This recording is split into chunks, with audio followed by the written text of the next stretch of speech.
Plato, he was one of the famous early Greek philosopher. He lived between 428 BC and 347 BC.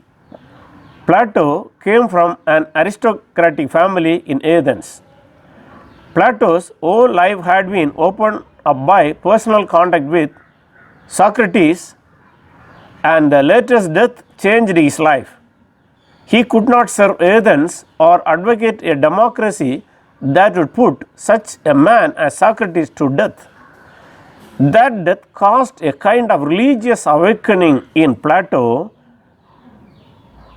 and he set himself to perpetuating his teacher's memory.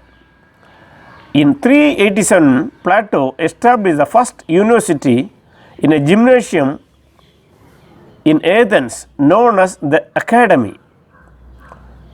This academy was a model for the later universities. In an understandable reaction against the democracy which had condemned Socrates, Plato, in his most famous work, The Republic, proposed an ideal state which was patterned more on the totalitarian state of Sparta than on Athens.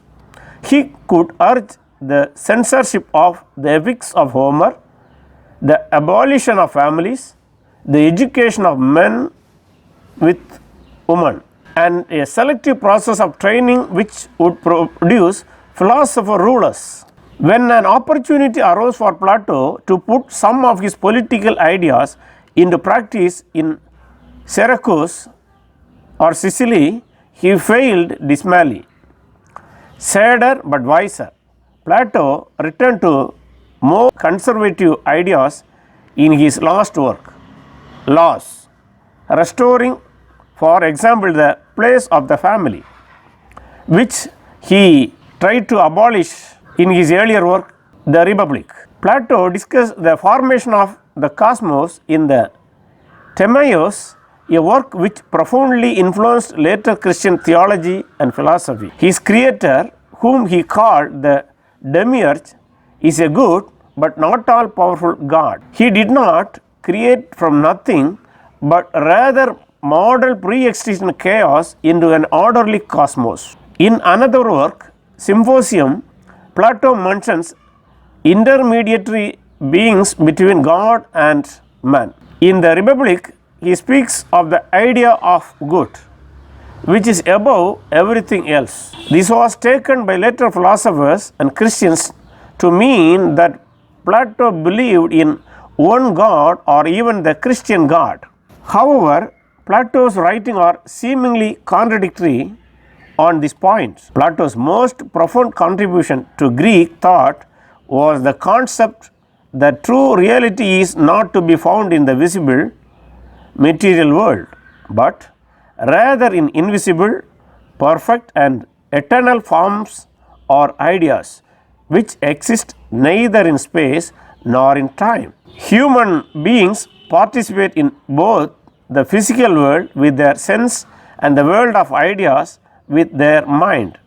Everything that exists in the physical world is only an imperfect copy of a particular thing that exists in the world of ideas. Exactly how the human mind bridges the gap between these two worlds is unclear.